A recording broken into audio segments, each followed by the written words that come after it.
Good morning dear students. आज हमारी science की क्लास है। ये फर्स्ट क्लास है वेकेशंस के बाद। आई होप कि सभी ने आप वेकेशन होमवर्क कंप्लीट कर लिए होंगे और हम जल्दी वेकेशन होमवर्क सबमिट करने का टाइम आएगा, है ना। 20 के आसपास हम एक फ़ोल्डर बनाएंगे हमारी सी ऐप में, और इसी ऐप में हम इस फोल्डर में आपको वेकेशन होमवर्क सबमिट करना पड़ेगा। चलिए, तो आज हम देखते हैं कि हम जो साइंस का फर्स्ट चैप्टर डिस्कस कर चुके हैं ऑलरेडी पहले, है ना। उससे कुछ क्वेश्चन आंसर बचे हुए थे। इसके अलावा हम उसको एक बार फिर से रिवाइज करते हैं। तो आज हम अपने साइंस के फर्स्ट चैप्टर के बारे में डिस्कस करने वाले हैं, ठीक है। तो साइंस का फर्स्ट चैप्टर जैसा आप सबने देखा होगा। अच्छा, उससे पहले एक और चीज़ कि मुझे लगता है आप सबके पास बुक्स आ गई होंगी, है ना। अगर आपके पास बुक्स नहीं है तो आप लोग जल्द से जल्द बुक्स स्कूल से ले सकते हैं, ठीक है। आप लोग बुक्स ले लेंगे तो आप लिए नोट्स बनाने और पढ़ने में बहुत ही हेल्प हो जाएगा, ठीक है। तो चलिए, आज हम फर्स्ट चैप्टर के बारे में डिस्कस करने वाले हैं, है ना। तो जो फर्स्ट चैप्टर वो हमारे पास क्या है, मैटर अराउंड अस सराउंडिंग, ठीक है, मैटर इन अवर सराउंडिंग। तो इस चैप्टर में बेसिकली हम क्या क्या देखने वाले हैं। इस चैप्टर में हम देखें कि मैटर क्या है, मैटर किसे कहते हैं, मैटर की प्रॉपर्टीज़ क्या है, केमिकल प्रॉपर्टीज़, फिजिकल प्रॉपर्टीज़, और इसके अलावा मैटर के स्टेट्स क्या होते हैं ना, जैसे कि आपने देखा होगा सॉलिड, लिक्विड, गैस, है ना। और उसके अलावा बहुत सारे हम लोग मैटर्स के डिस्कस करेंगे। और इसके अलावा उसकी प्रॉपर्टीज़ कि सॉलिड से लिक्विड में कैसे कन्वर्ट होता है, लिक्विड से गैस में कैसे कन्वर्ट होता है, और गैस से सॉलिड में कैसे कन्वर्ट होता है। तो इन सब चीज़ों को हम डिस्कस करने वाले हैं, ठीक है। तो आई होप कि आप लोग रेडी हैं, है ना। तो आपको जहाँ भी लगे कि आपको वीडियो में कहीं पे नोट्स बनाने वाली चीज़ें दिख रही हैं, तो आप वीडियो को पॉज कर सकते हैं और पॉज करने के बाद अपने नोट्स बना सकते हैं। अदरवाइज ये जितनी भी चीज़ें हम डिस्कस कर रहे हैं आपको पीडीएफ के फॉर्म में सारी चीज़ें मिल जाएंगी। क्लियर है? ओके। तो चलिए हम चैप्टर्स को स्टार्ट करेंगे आज। ओके, तो चैप्टर स्टार्ट करते हैं हम लोग, है ना। आप लोगों के पास जिनके पास बुक्स होगा, आई थिंक जो बुक्स होगा उनके पास आपने देखा होगा फर्स्ट चैप्टर ये हमारे पास मैटर इन अवर सराउंडिंग, यही हमारा फर्स्ट चैप्टर है ना। आई थिंक कि आप लोगों ने बुक्स पहले रीड किया होगा जब हमने डिस्कस किया था। जिन लोगों ने बुक्स नहीं रीड किया है, मैं रिकमेंड करूँ कि उनके एक बार बुक रीड करनी चाहिए, ठीक है। तो चलिए अभी स्टार्ट करते हैं, और जो हम रिकैप करते हैं कि हमने जब वेकेशंस के पहले इसको देखा था तो क्या क्या चीज़ें हम सीखे थे, उसको जल्दी से रिकॉल करते हैं, ठीक है। तो हम मैटर के बारे में देखते हैं, है ना। तो जैसे कि हम जानते हैं मैटर क्या है। तो बेसिकली हमारा जो मैटर है वो क्या होता है। आप लोग सबको, अगर जिसने डिस्कस किया था, हमने जिस पढ़ा था, तो पता है आपको मैटर क्या है। तो बेसिकली हमने देखा था कोई भी चीज़, है ना, कोई भी मैटर, कोई भी थिंग, एनीथिंग जिसका कोई मास होता है और वो कुछ स्पेस ऑक्यूपाई करता है। जैसे आप आसपास अपने देखिए, मोबाइल फ़ोन है ना। आप मोबाइल फ़ोन में देख रहे हैं, मोबाइल फ़ोन की बात करते हैं, मोबाइल फ़ोन का कुछ ना कुछ मास है, मास मतलब उसका वेट है एक, है ना। इसके अलावा वो कुछ ना कुछ स्पेस कवर करता है, मतलब उसका कुछ वॉल्यूम है।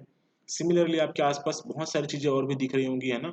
तो वो सारी चीज़ें जिसमें जिसका कुछ ना कुछ मास होता है और उसका वो कुछ स्पेस ऑक्यूपाई करता है, उसको हम क्या बोलते हैं, मैटर कहते हैं, ठीक है।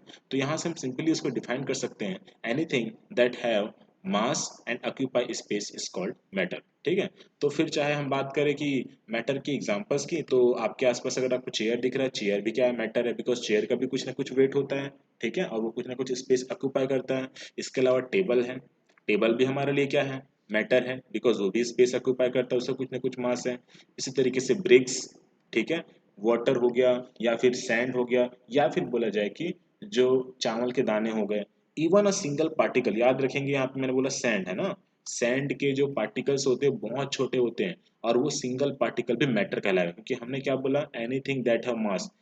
जरूरी नहीं कि उसका मास कितना ज्यादा है, अगर उसका मास नेग्लिजिबल भी है, भले 1 ग्राम हो या उससे भी कम हो, वो भी मैटर कहलाएगा, ठीक है। तो याद रखेंगे सैंड का एक पार्टिकल भी मैटर है। सिमिलरली अगर हम बात करते हैं चावल के एक दाने की, या कोई भी एक छोटे से ग्रेन की जिसके एक पार्टिकल बहुत छोटा है, वो भी क्या है, मैटर है। तो यहाँ से हमें क्लियर होता है कि मैटर क्या है, बेसिकली कोई भी छोटा से छोटा ऑब्जेक्ट या बड़ा से बड़ा ऑब्जेक्ट जो कुछ स्पेस ऑक्यूपाई करता है और उसका कुछ मास होता है, उसको हम क्या कहेंगे, मैटर कहेंगे। आई थिंक यहाँ तक आपको क्लियर है कि मैटर क्या है, ठीक है। चलिए, तो अब मैटर के बाद हम देखते हैं कि यहाँ तो हमने डिस्कस के लिए इन सब चीज़ों के बारे में। अब मुझे एक बात सोचिए कि क्या एयर या गैस जो है, क्या वो मैटर है। सोचिए कि क्या एयर और मैट जो एयर या कोई भी गैस है, क्या वो मैटर है। तो अभी हमने क्या डिफाइन किया था, चलो इसको डिस्कस करते हैं और हम खुद ही फाइंड करते हैं। अभी हमने कुछ देर पहले मैटर के बारे में डिस्कस किया और बोला कि हम मैटर किसे कहेंगे, या तो जिसका कुछ मास हो और उसके साथ साथ उसका क्या हो, कुछ ना कुछ उसका वेट हो, उसको हम मैटर कहेंगे। तो अभी हम चेक करते हैं कि क्या एयर का मास होता है कि नहीं, डज इट हैव मास और नॉट। तो सोचिए क्या एयर का मास होता है कि नहीं, डिस्कस करते हैं। आपने देखा होगा कि जब हम बलून में, आप एक एक्सपेरिमेंट कर सकते हैं ना, कि जब हम बलून में कुछ एयर भरेंगे है ना, उसके बाद फिर क्या होता है कि अगर उसको हम और ज़्यादा एयर भरेंगे, और ज़्यादा एयर भरेंगे, तो क्या वो हैवी होगा कि नहीं, उसका मास डेफिनेटली बढ़ेगा, भले 1 ग्राम 2 ग्राम 3 ग्राम जितना बढ़े, बट बढ़ेगा जरूर। सो ये क्या हुआ, बेसिकली उसके पास मास है, यहाँ से क्लियर होता है कि एयर के पास मास है। ठीक है। दूसरा चीज आता है, हम चेक करते हैं क्या वो स्पेस ऑक्यूपाई करता है, डेफिनेटली करता है ना।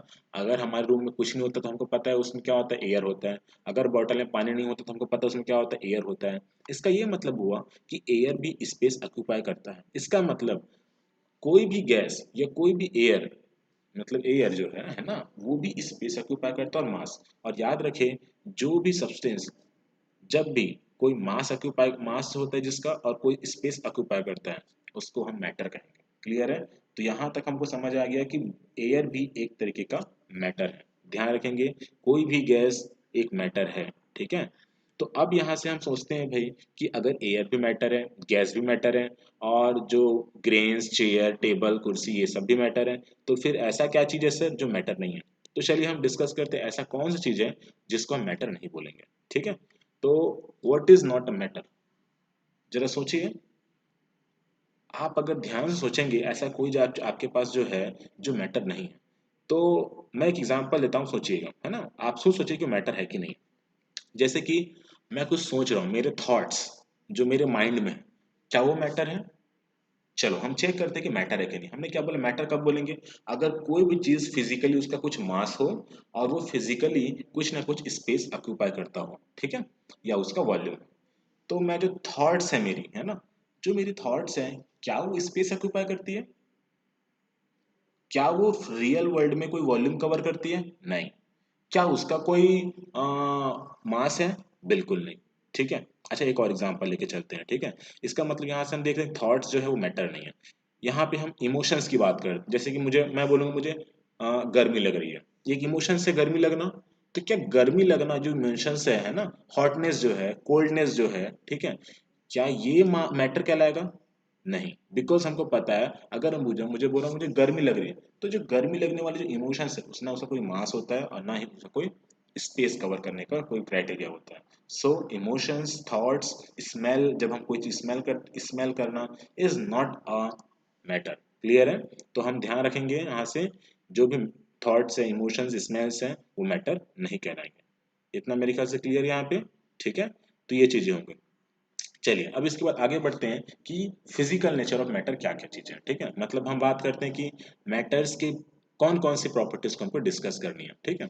तो देखिए मैटर्स की दो प्रॉपर्टीज होती है, एक होता है केमिकल प्रॉपर्टी और दूसरा होता है फिजिकल प्रॉपर्टी। तो अभी फिलहाल हम फिजिकल प्रॉपर्टीज के ऊपर डिस्कस करेंगे। चैप्टर 2 में जैसे ही हम आएंगे तो वहां पे हम केमिकल प्रॉपर्टीज के ऊपर भी डिस्कस करेंगे।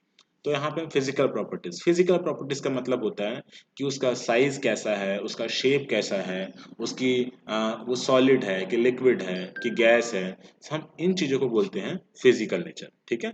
तो हम यहाँ पे मैटर के फिजिकल नेचर के बारे में बात करने वाले हैं। तो चलिए सबसे पहला जो हमको डिस्कस करना है वो है matter is made up of particles. अच्छा इसको समझते हैं कि मैटर्स पार्टिकल्स से कैसे बने होते हैं। ठीक है। ये पहला इसका नेचर है, प्रॉपर्टी है। हमको पता है, हमने बोला कि अभी चाहे बड़ा सा बड़ा चीज हो या कोई भी छोटा से छोटा चावल का दाना है क्यों ना, ऑल आर मैटर्स। चाहे वो कितना भी छोटा हो, कितना भी बड़ा हो, अगर उसका कुछ मास है और अगर कुछ स्पेस ऑक्यूपाई करता है तो हम उसको मैटर कहेंगे। तो यहाँ से हमको समझ आता है कि एक ब्रिक भी क्या है, मैटर है। और अब हम देखते हैं कि उस मैटर को क्या हम उसको अलग अलग पार्ट्स में, या फिर हम बोले कि क्या ब्रिक अकेले अपने आप में है कि ब्रिक को कुछ और छोटा कर सकते हैं, या तो हम ये बोले कि ब्रिक जो है वो खुद ही ऑलरेडी बहुत छोटे छोटे छोटे छोटे पार्टिकल से मिलकर बना है। इसका मतलब ये हुआ कि हर मैटर जो है वो डेफिनेटली अलग अलग और छोटे छोटे पार्टिकल से मिलकर बन सकता है। इसका मतलब कोई भी मैटर जो है वो बहुत ही छोटे छोटे फाइन पार्टिकल से मिलकर बना होता है। ये क्लियर है। तो किसी भी मैटर की बहुत ही पहली प्रॉपर्टी, फिजिकल प्रॉपर्टी हमारी जो है कि मैटर जो है बहुत ही फाइन पार्टिकल से मिलकर बना होता है। चलिए यहाँ पे और डिस्कस करते हैं कि जैसे कि एक बड़ा बिल्डिंग हो गया, बड़ा बिल्डिंग हो गया हमारे पास, वो मैटर हो गया हमारे पास। ठीक है। बड़ा बिल्डिंग एक मैटर हो गया। ठीक है। इसके बाद हम बात करते हैं कि बड़ा बिल्डिंग किससे बना होता है, बहुत सारे रूम से मिलकर बना होता है। ठीक है। तो रूम हमारे पास क्या हो गया, मैटर हो गया। और वो बिल्डिंग जो है रूम से मिलके बना है, रूम किससे मिलके बना है, वॉल से मिलके बना है, वॉल किससे मिलके बनी, ब्रिक से मिलके बनी, और ब्रिक्स ऑलरेडी बहुत छोटे छोटे पार्टिकल से मिलके बना है। इसका मतलब ये हुआ कि जो हमारे बिल्डिंग है या फिर बहुत बड़े बड़े जो मॉल्स हैं वो भी बहुत छोटे छोटे छोटे छोटे पार्टिकल से मिलके बने हैं। इसका मतलब जितने भी मैटर हैं वो खुद ही ऑलरेडी बहुत ही छोटे छोटे छोटे छोटे पार्टिकल से मिलके बने हुए हैं। समझ आ गया? ठीक है। तो यहाँ से हमको समझ आता है पहला प्रॉपर्टी जो है कि मैटर खुद बहुत छोटे छोटे पार्टिकल से मिलके बना होता है। तो आपको इस पॉइंट्स को कॉपी में नोट करना है, ठीक है, कि मैटर जो है बहुत ही फाइन पार्टिकल से मिलके बना होता है। ये ठीक है, matter is made up of particles. Clear है? चलिए, अब इसके बाद हम इसके सेकंड प्रॉपर्टी पे डिस्कस करते हैं, ठीक है, कि how small are these particles of matter. जो पार्टिकल्स की हम बात करो कितने छोटे हो सकते हैं। तो अभी जैसे मैंने बोला कि चाहे कितना बड़ा बिल्डिंग हो, एक मैटर है और वो खुद ही बहुत बड़े बड़े रूम से मिलके बने हैं, वो रूम्स वॉल से मिलके बने हैं, वॉल्स ब्रिक से मिलके बने हैं, और ब्रिक्स खुद ही बहुत छोटे छोटे पार्टिकल से मिलके बने हैं। इसका मतलब जो मैटर है उसके पार्टिकल्स बहुत छोटे हो सकते हैं। अब हम डिस्कस करते हैं कि वो मैटर के जो पार्टिकल्स हैं वो कितने छोटे हो सकते हैं। तो देखिए, एक एग्जांपल लेते हैं, फिर हम बुक के एक एक्सपेरिमेंट को डिस्कस करेंगे, ठीक है। आप खुद सोचिए कि जो बड़ा सा बिल्डिंग था वो कितने छोटे छोटे पार्टिकल से मिलकर बना होगा। आई थिंक हम जो सोच रहे हैं कि बहुत फाइन पार्टिकल्स, एकदम रेत के दाने की तरह पार्टिकल्स, ऑब्वियस सी बात है। बट क्या पार्टिकल्स उससे भी छोटे हो सकते हैं? डेफिनेटली उससे भी छोटे हो सकते हैं, ठीक है। तो चलिए इसको एक एक्सपेरिमेंट के तरीके से देखते हैं कि पार्टिकल्स कितने छोटे हो सकते हैं, ठीक है। तो हमारे बुक में एक बहुत अच्छा सा एक्सपेरिमेंट दिया हुआ है, तो अभी हम उसको डिस्कस करते हैं, ठीक है। तो देखिए, जब आप बुक में आएंगे यहाँ पे, तो हमारे सेकंड पेज में बुक में एक एक्टिविटी दी हुई है ना। यहाँ पे देखिए लिखा हुआ है, टेक 2-3 क्रिस्टल्स ऑफ पोटेशियम पर magnet and dissolve in them in the 100 ml water. मतलब हमने ग्लास लिया, उसमें थोड़ा पानी लिया, और उसके बाद हमने क्या किया, उसमें थोड़े बहुत पोटेशियम परमैंगनेट, ये समझिए कि हम थोड़े से कलर मिला दिया, ठीक है। एक एग्जांपल लेके चलते हैं। तो जब हम ग्लास में कलर मिला देंगे तो हमको कुछ इस तरीके से नजर आएगा, ठीक है, कि उसका जो वाटर था, ये पहले प्योर वाटर, उसमें मैंने थोड़ा सा कलर मिला दिया सपोज, तो उसका कलर थोड़ा सा रेड हो जाएगा। अब हम एक काम करते हैं भाई, कि हमने फिर से एक ग्लास लिया, प्योर ग्लास, जिसमें हमने फिर से वाटर डाला, ठीक है, पूरा वाटर जैसे पहले वाटर था, प्योर वाटर है ना, अभी वो वाटर में कोई कलर नहीं मिला है। अब हम क्या किए, हमारे पास देखिए दो ग्लास है, एक तो ये कलरफुल ग्लास, और यहाँ पे हमने एक और ग्लास ले लिया जो कलर बिल्कुल नहीं है। उस इस कलरफुल ग्लास का हमने एक चम्मच निकाला पानी जो कलरफुल है, और उसको उस ग्लास में डाल दिया जिसमें अभी कोई कलर नहीं मिला था। इससे क्या होगा कि अभी जो ग्लास प्योर वाटर भरा था उसका कलर भी स्लाइटली क्या हो जाएगा। सपोज अगर ये रेड कलर था पहले वाला ग्लास, तो जब हम इसमें से एक चम्मच निकाल के दूसरे में डाल देंगे एक स्पून, हाँ, तो ये कलर भी, इसका भी कलर थोड़ा सा रेडिश हो जाएगा। हालांकि इसका जो कलर है वो थोड़ा सा लाइट रहेगा as compared to previous glass, है ना। इस ग्लास की जो कलर है वो थोड़ी ज्यादा डार्क होगी और इसकी थोड़ी सी लाइट रहेगी। अब क्या करते हैं, हम फिर से एक नया ग्लास लेते हैं, ठीक है, एक नया ग्लास लेते हैं और उसमें फिर से पानी भरते हैं, प्योर वाटर, ठीक है। और अब सेकंड वाले ग्लास, जो अभी हमारे पास ये वाली ग्लास दिख रही है यहाँ पे, जो जहाँ पे मैं यहाँ पे माइस को रखा हुआ हूँ, है ना, तो इस ग्लास से हम 1 स्पून निकाल के अब इसमें डाल देते हैं। तो इसका कलर भी स्लाइटली क्या हो जाएगा, थोड़ा सा रेडिश हो जाएगा, ठीक है।